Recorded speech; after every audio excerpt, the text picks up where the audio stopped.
जय श्री राम। बच्चों, जय बागेश्वर धाम, जय गुरु कृपा।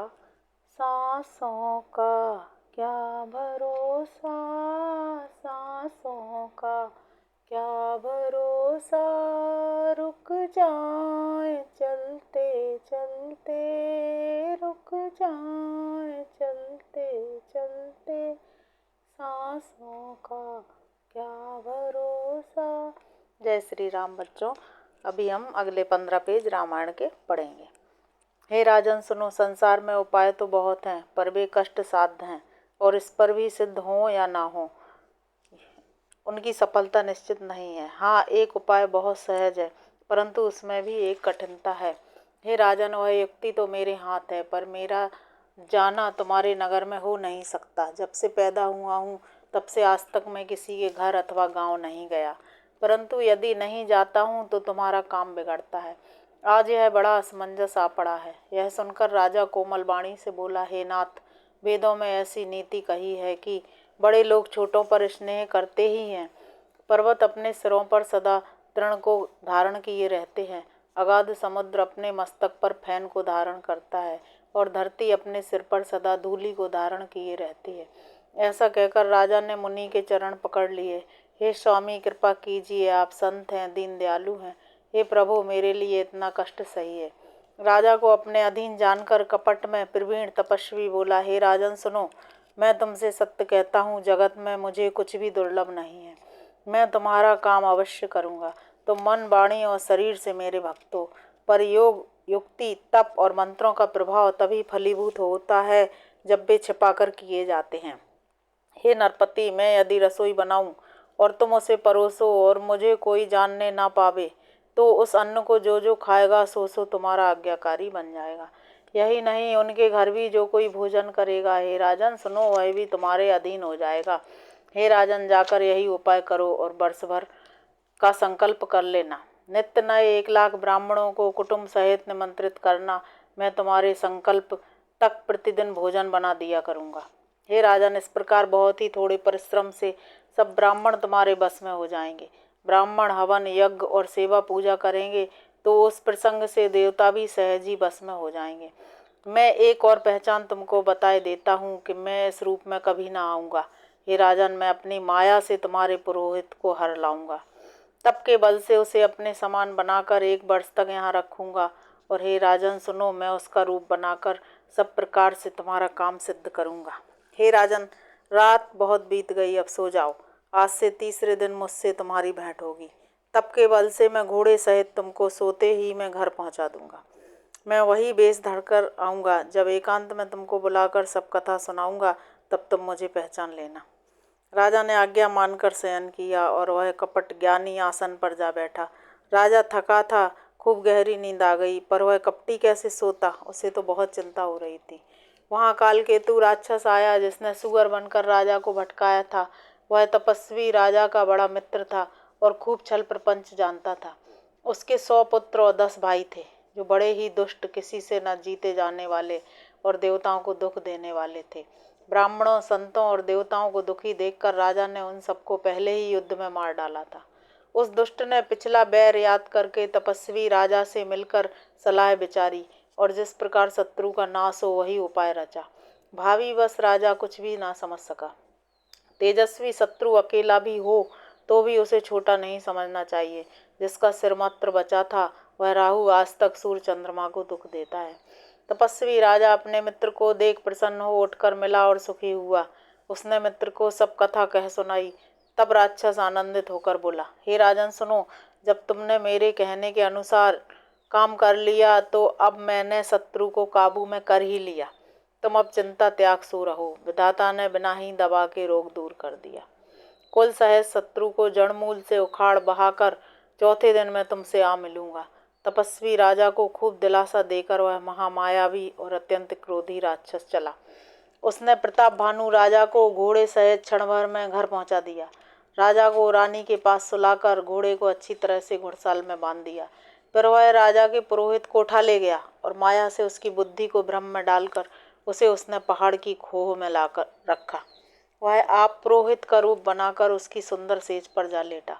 राजा सवेरा होने से पहले ही जागा और अपना घर देखकर उसने बड़ा ही आश्चर्य माना। मन में मुनि की महिमा का अनुमान करके वह धीरे से उठा, जिसमें रानी न जान पावे। फिर उसी घोड़े पर चढ़कर वन को चला गया। नगर के किसी भी स्त्री पुरुष ने नहीं जाना। दोपहर बीत जाने पर राजा आया। घर घर उत्सव होने लगे और बधावा बजने लगा। जब राजा ने पुरोहित को देखा तब वह उसी कार का स्मरण कर उसे आश्चर्य से देखने लगा। राजा को 3 दिन योग के समान बीते। उसकी बुद्धि कपटी मुनि के चरणों में लगी रही। निश्चित समय जानकर पुरोहित आया और राजा के साथ की हुई गुप्त सलाह के अनुसार सब विचार उसे समझाकर कह दिए। गुरु को पहचान कर राजा प्रसन्न हुआ। ब्रह्मवश उसे चेतना रहा। उसने तुरंत 1 लाख उत्तम ब्राह्मणों को कुटुंब सहित निमंत्रण दे दिया। पुरोहित ने 6 रस और 4 प्रकार के भोजन, जैसा कि वेदों में वर्णन है, बनाए। उसने मायामयी रसोई तैयार की और इतने व्यंजन बनाए जिन्हें कोई गिन नहीं सकता। अनेक प्रकार के पशुओं का मांस पकाया और उसमें उस दुष्ट ने ब्राह्मणों का मांस मिला दिया। सब ब्राह्मणों को भोजन के लिए बुलाया और चरण धोकर आदर सहित बिठाया। ज्यों ही राजा परोसने लगा उसी काल आकाशवाणी हुई, हे ब्राह्मणों, उठ उठ कर अपने अपने घर जाओ। यह अन्न मत खाओ, इसमें बड़ी हानि है। रसोई में ब्राह्मणों का मांस बना है। विश्वास मानकर सब ब्राह्मण उठ खड़े हुए। राजा व्याकुल हो गया। उसकी बुद्धि मोह में भूली हुई थी। होनहारवश उसके मुंह से बात न निकली। तब ब्राह्मण क्रोध सहित बोल उठे। उन्होंने कुछ भी विचार नहीं किया। अरे मूर्ख राजा, तू जाकर परिवार सहित राक्षस हो। रे नीच क्षत्रिय, तूने तो परिवार सहित ब्राह्मणों को बुलाकर उन्हें नष्ट करना चाहा था। ईश्वर ने हमारे धर्म की रक्षा की। अब तू परिवार सहित नष्ट हो जा। 1 वर्ष के भीतर तेरा नाश हो जाए। तेरे कुल में कोई पानी देने वाला तक न रहेगा। साप सुनकर राजा भय के मारे अत्यंत व्याकुल हो गया। फिर सुंदर आकाशवाणी हुई, हे ब्राह्मणों, तुमने विचार कर साप नहीं दिया। राजा ने कुछ भी अपराध नहीं किया। आकाशवाणी सुनकर सब ब्राह्मण चकित हो गए। तब राजा वहां गया जहां भोजन बना था। वहां न भोजन था, न रसोईया ब्राह्मण ही था। तब राजा मन में अपार चिंता करता हुआ लौटा। उसने ब्राह्मणों को सब वृत्तांत सुनाया और भयभीत और व्याकुल होकर वह पृथ्वी पर गिर पड़ा। हे राजन, यद्यपि तुम्हारा दोष नहीं है तो भी होनहार नहीं मिटता। ब्राह्मणों का शाप बहुत ही भयानक होता है। यह किसी तरह भी टल नहीं सकता। ऐसा कहकर सब ब्राह्मण चले गए। नगरवासियों ने यह समाचार पाया तो वे चिंता करने लगे और विधाता को दोष देने लगे, जिसने हंस बनाते बनाते कौआ कर दिया। पुरोहित को उसके घर पहुंचाकर असुर ने तपस्वी को खबर दी। उस दुष्ट ने जहाँ तहाँ पत्र भेजे, जिससे सब राजा सेना सजा कर दौड़े और उन्होंने डंका बजाकर नगर को घेर लिया। नित्य प्रति अनेक प्रकार से लड़ाई होने लगी। सब योद्धा करनी करके रण में जूझ मरे। राजा भी भाई सहित खेत रहा। सत्यकेतु के कुल में कोई नहीं बचा। ब्राह्मणों का शाप झूठा कैसे हो सकता था। शत्रु को जीतकर नगर को बसाकर सब राजा विजय और यश पाकर अपने अपने नगर को चले गए। हे भरद्वाज सुनो, विधाता जब जिसके विपरीत होते हैं तब उसके लिए धूल सुमेरु पर्वत के समान, पिता यम के समान और रस्सी सांप के समान हो जाती है। हे मुनि सुनो, समय पाकर वही राजा परिवार सहित रावण नामक राक्षस हुआ। उसके 10 सिर और 20 भुजाएं थीं और वह बड़ा ही प्रचंड सूरवीर था। अरिमर्दन नामक जो राजा का छोटा भाई था, वह बल का धाम कुंभकर्ण हुआ। उसका जो मंत्री था, जिसका नाम धर्मरुचि था, वह रावण का सौतेला छोटा भाई हुआ। उसका विभीषण नाम था, जिसे सारा जगत जानता है। वह विष्णु भक्त और ज्ञान विज्ञान का भंडार था। और जो राजा के पुत्र और सेवक थे, वे सभी बड़े भयानक राक्षस हुए। वे सब अनेकों जाति के मनमाना रूप धारण करने वाले दुष्ट, कुटिल, भयंकर, विवेक रहित, निर्दयी, हिंसक, पापी और संसार भर को दुख देने वाले हुए। उनका वर्णन नहीं हो सकता। यद्यपि वे पुलस्त्य ऋषि के पवित्र, निर्मल और अनुपम कुल में उत्पन्न हुए, तथापि ब्राह्मणों के शाप के कारण वे सब पाप रूप हुए। तीनों भाइयों ने अनेकों प्रकार की बड़ी ही कठिन तपस्या की, जिसका वर्णन नहीं हो सकता। तब देखकर ब्रह्मा जी उनके पास गए और बोले, हे तात, मैं प्रसन्न हूँ, वर मांगो। रावण ने विनय करके और चरण पकड़कर कहा, हे जगदीश्वर सुनिए, वानर और मनुष्य, इन 2 जातियों को छोड़कर हम और किसी के मारे ना मरें। मैंने और ब्रह्मा ने मिलकर उसे वर दिया। ऐसा ही हो, तुमने बड़ा तप किया है। शिव जी बोले। फिर ब्रह्मा जी कुंभकर्ण के पास गए, उसे देखकर उनके मन में बड़ा आश्चर्य हुआ। जो यह दुष्ट नित्य आहार करेगा तो सारा संसार ही उजाड़ हो जाएगा। ब्रह्मा जी ने सरस्वती को प्रेरणा करके उसकी बुद्धि फेर दी। उसने 6 महीने की नींद मांगी। फिर ब्रह्मा जी विभीषण के पास गए और बोले, हे पुत्र वर मांगो। उसने भगवान के चरण कमलों में निर्मल प्रेम मांगा। उनको वर देकर ब्रह्मा जी चले गए और वे हर्षित होकर अपने घर लौट आए। माया दानव की मंदोदरी नाम की कन्या परम सुंदरी और स्त्रियों में शिरोमणि थी। माया ने उसे लाकर रावण को दिया। उसने जान लिया कि यह राक्षसों का राजा होगा। अच्छी स्त्री पाकर रावण प्रसन्न हुआ और फिर उसने जाकर दोनों भाइयों का विवाह कर दिया। समुद्र के बीच में त्रिकूट नामक पर्वत पर ब्रह्मा का बनाया हुआ एक बड़ा भारी किला था। माया दानव ने उसको फिर से सजा दिया। उसमें मणियों से जड़े हुए सोने के अनगिनत महल थे। जैसी नागकुल के रहने की भोगावतीपुरी है और इंद्र के रहने की अमरावतीपुरी है, उससे भी अधिक सुंदर और बांका वह दुर्ग था। जगत में उसका नाम लंका प्रसिद्ध हुआ। उसे चारों ओर से समुद्र की अत्यंत गहरी खाई घेरे हुए है। उसके मणियों से जड़ा हुआ सोने का मजबूत परकोटा है, जिसकी कारीगरी का वर्णन नहीं किया जा सकता। भगवान की प्रेरणा से जिस कल्प में जो राक्षसों का राजा होता है, वही सूर प्रतापी अतुलित बलवान अपनी सेना सहित उस पुरी में बसता है।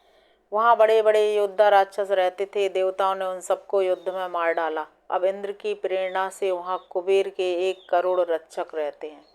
रावण को कहीं ऐसी खबर मिली, तब उसने सेना सजाकर किले को जा घेरा। उस बड़े विकट योद्धा और उसकी बड़ी सेना को देखकर यक्ष अपने प्राण लेकर भाग गए। तब रावण ने घूम फिरकर सारा नगर देखा। उसकी चिंता मिट गई और उसे बहुत ही सुख हुआ। उस पुरी को स्वाभाविक ही सुंदर और दुर्गम अनुमान करके रावण ने वहां अपनी राजधानी कायम की।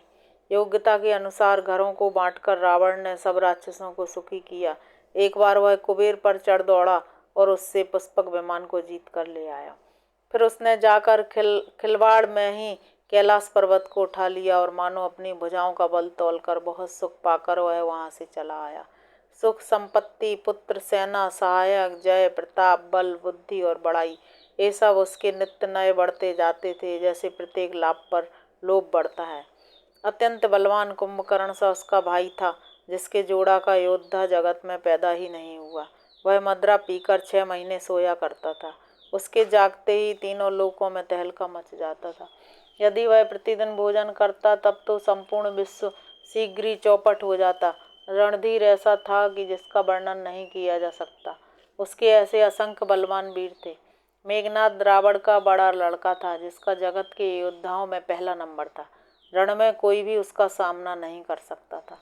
स्वर्ग में तो नित्य भगदड़ मची रहती थी। दुर्मुख, अकंपन, वज्रदंत, धूमकेतु और आतिकाय आदि ऐसे अनेक योद्धा थे जो अकेले ही सारे जगत को जीत सकते थे। सभी राक्षस मनमाना रूप बना सकते थे और माया जानते थे। उनके दया धर्म स्वप्न में भी नहीं था। एक बार सभा में बैठे हुए रावण ने अपने अगणित परिवार को देखा। पुत्र, पौत्र, कुटुंबी और सेवक ढेर के ढेर थे। राक्षसों की जातियों को तो गिन ही कौन सकता था। अपनी सेना को देखकर स्वभाव से ही अभिमानी रावण क्रोध और गर्व में सनी हुई वाणी बोला, हे समस्त राक्षसों के दलों, सुनो। देवतागण हमारे शत्रु हैं। वे सामने आकर युद्ध नहीं करते, बलवान शत्रु को देखकर भाग जाते हैं। उनका मरण एक ही उपाय से हो सकता है, मैं समझा कर कहता हूँ। अब उसे सुनो। ब्राह्मण, भोजन, यज्ञ, हवन और श्राद्ध, इन सब में जाकर तुम बाधा डालो। भूख से दुर्बल और बलहीन होकर देवता सहज ही में आ मिलेंगे, तब उनको मैं मार डालूंगा अथवा भली भांति अपने अधीन करके छोड़ दूंगा। फिर उसने मेघनाथ को बुलवाया और शिखा पढ़ाकर उसके बल और बैर भाव को उत्तेजना दी। हे पुत्र, जो देवता रण में धीर और बलवान हैं और जिन्हें लड़ने का अभिमान है, उन्हें युद्ध में जीत कर बांध लाना। बेटे ने उठकर पिता की आज्ञा को सिरोधार किया। इसी तरह उसने सबको आज्ञा दी और आप भी हाथ में गदा लेकर चल दिया। रावण के चलने से पृथ्वी डगमगाने लगी और उसकी गर्जना से देवर मणियों के गर्भ गिरने लगे। रावण को क्रोध सहित आते हुए सुनकर देवताओं ने सुमेरु पर्वत की गुफाएं तकीं। दिक्पालों के सारे सुंदर लोकों को रावण ने सूना पाया। वह बार बार भारी सिंह गर्जना करके देवताओं को ललकार ललकार कर गालियां देता था। रण के मद में मतवाला होकर वह अपनी जोड़ी का योद्धा खोजता हुआ जगत भर में दौड़ता फिरा। परंतु उसे ऐसा योद्धा कहीं नहीं मिला। सूर्य, चंद्रमा, वायु, वरुण, कुबेर, अग्नि, काल और यम आदि सब अधिकारी, किन्नर, सिद्ध, मनुष्य, देवता और नाग, सभी के पीछे वह हठपूर्वक पड़ गया। ब्रह्मा जी की सृष्टि में जहाँ तक शरीरधारी स्त्री पुरुष थे, सभी रावण के अधीन हो गए। डर के मारे सभी उसकी आज्ञा का पालन करते थे और नित्य आकर नम्रता पूर्वक उसके चरणों में सिर नवाते थे। उसने भुजाओं के बल से सारे विश्व को बस में कर लिया, किसी को स्वतंत्र नहीं रहने दिया। मंडलीक राजाओं का शिरोमणि रावण अपने इच्छानुसार राज्य करने लगा। देवता, यक्ष, गंधर्व, मनुष्य, किन्नर और नागों की कन्याओं तथा बहुत सी अन्य सुंदरी और उत्तम स्त्रियों को उसने अपनी भुजाओं के बल से जीतकर ब्याह लिया। मेघनाथ से उसने जो कुछ कहा उसे उसने मानो पहले से ही कर रखा था। जिनको पहले ही आज्ञा दे रखी थी, उन्होंने जो करतूतें की उन्हें सुनो। सब राक्षसों के समूह देखने में बड़े भयानक, पापी और देवताओं को दुख देने वाले थे। वे असुरों के समूह उपद्रव करते थे और माया से अनेकों प्रकार के रूप धरते थे। जिस प्रकार धर्म की जड़ कटें, वे वही सब वेद विरुद्ध काम करते थे। जिस जिस स्थान में वे गौ और ब्राह्मणों को पाते थे, उसी नगर, गांव और पूर्वे में आग लगा देते थे। कहीं भी शुभ आचरण नहीं होते थे। देवता, ब्राह्मण और गुरु को कोई नहीं मानता था। न हरि भक्ति थी, न यज्ञ, तप और ज्ञान था। वेद और पुराण तो स्वप्न में भी सुनने को नहीं मिलते थे।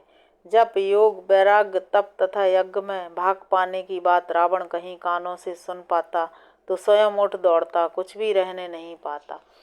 वह सबको पकड़कर विध्वंस कर डालता था। संसार में ऐसा भ्रष्ट आचरण फैल गया कि धर्म तो कानों में भी सुनने से नहीं आता था।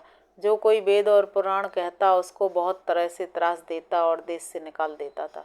राक्षस लोग जो घोर अत्याचार करते थे, उसका वर्णन नहीं किया जा सकता।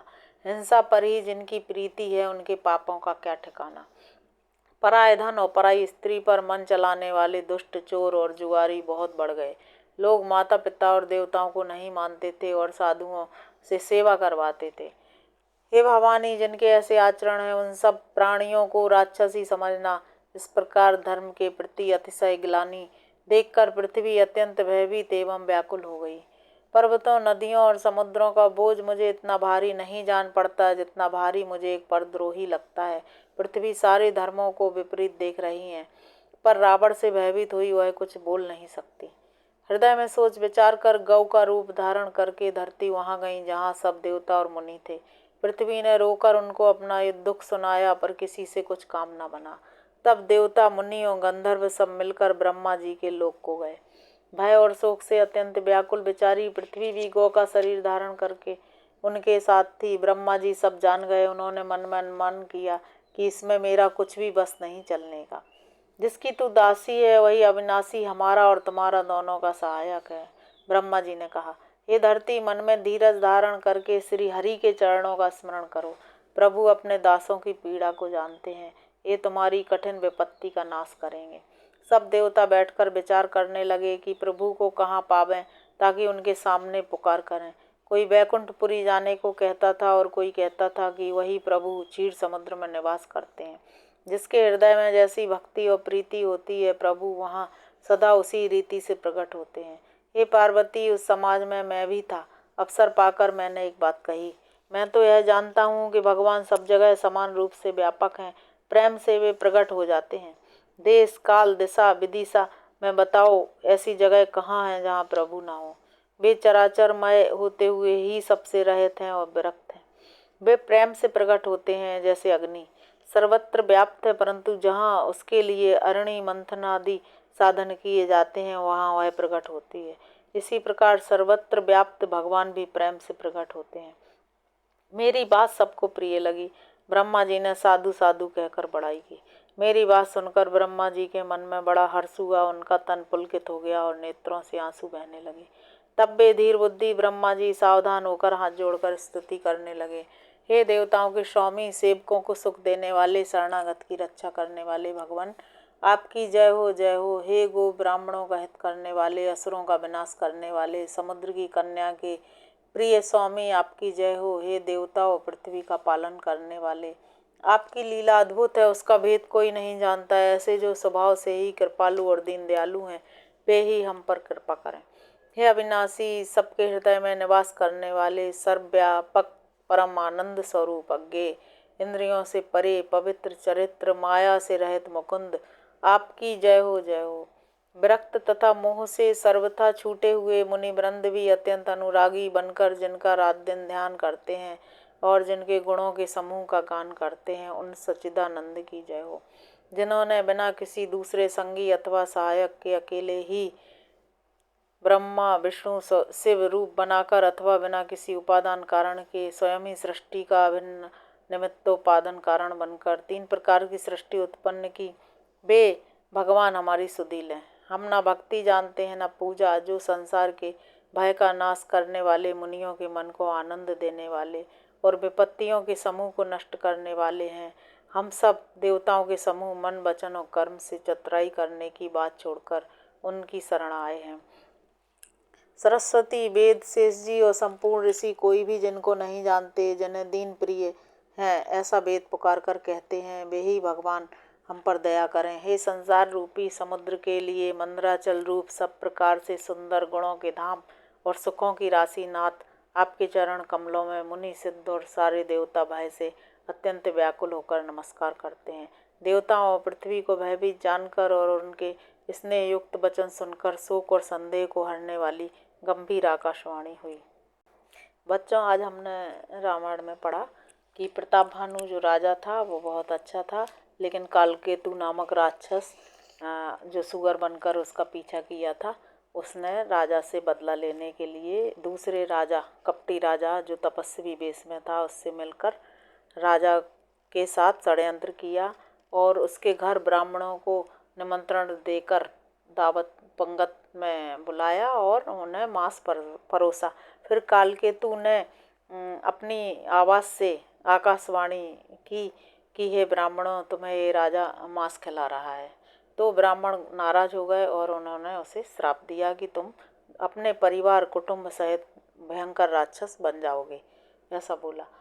लेकिन फिर बाद में आकाशवाणी हुई भगवान देवताओं की तरफ से कि हे ब्राह्मणों, तुमने सोच समझकर श्राप नहीं दिया, इसमें राजा की कोई गलती नहीं है। तो वही जो प्रतापभानु राजा था जिसकी कोई गलती नहीं थी और वह दूसरों के बातों में आ गया था अपने शत्रुओं की, तो वही प्रतापभानु राजा अपने कुटुंब सहित रावण बना जाकर और बाद में राम के हाथों उसका वध हुआ। अब अगले 15 पेज हम कल पढ़ेंगे। जय श्री राम बच्चों, जय बागेश्वर धाम।